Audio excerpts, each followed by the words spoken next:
Les réseaux sociaux, une drogue sociale devenue presque collective. Dans les foyers, les bureaux et même dans la circulation, les smartphones sont fortement éprouvés. Les doigts pianotent avec agilité les écrans tactiles des téléphones Android. De Facebook à WhatsApp, en passant par Twitter, Instagram et YouTube, pour ne citer que cela, les internautes sont omniprésents. C'est une sorte de drogue, ça je rappelle, mais je crois que moi je fais l'effort de me soustraire de cette drogue-là, pour ne pas être constamment, disons, en éveil, en train de suivre, etc., comme certains.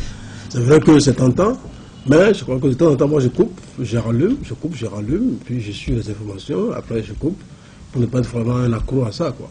C'est vrai qu'il y a encore quelques-uns qui résistent, qui préfèrent toujours rester dans le conservatisme, mais aujourd'hui, je pense que la majeure partie adhère compte tenu des avantages que cela procure. C'est au cœur de notre vie aujourd'hui. Et donc, si vous n'êtes pas présent là-dessus, c'est comme si vous êtes un analphabète de votre siècle.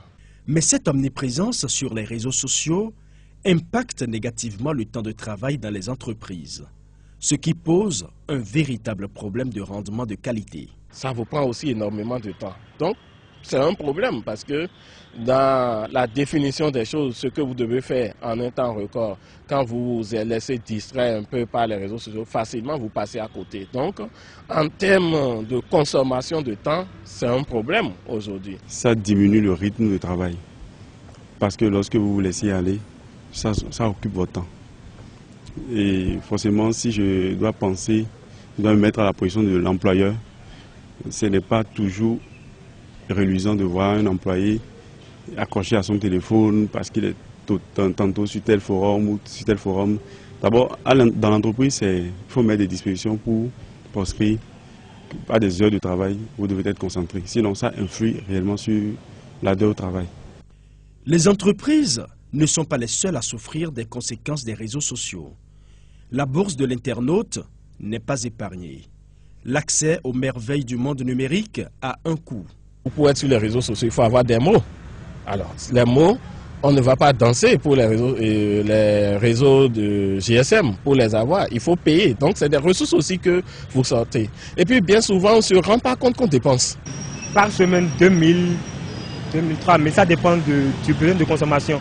Il y a des fois où tu peux dépenser jusqu'à 5 000 francs en une semaine. Des fois, je dépense jusqu'à 10 000 pour le forfait.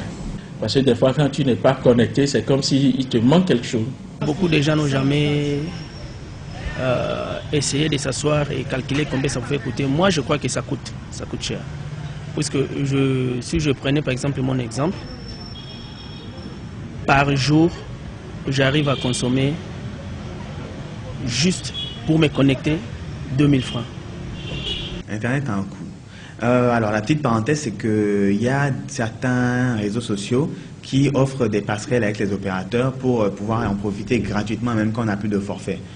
Au regard des chiffres avancés pour la consommation des forfaits Internet, l'expert chargé de la sécurité du numérique exhorte tous les consommateurs à une discipline financière.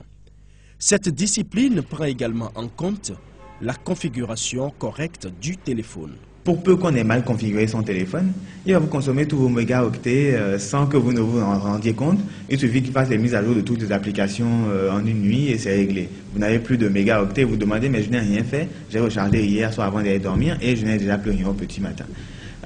Donc dans nos consommations et puis WhatsApp, tout le monde s'envoie des vidéos. Même pour vous dire bonjour, on vous envoie une petite vidéo qui va durer 10 secondes, qui va avoir son pesant en mégaoctets. Vous allez la télécharger pour voir le joli message et pourtant ça vous a consommé des mégaoctets.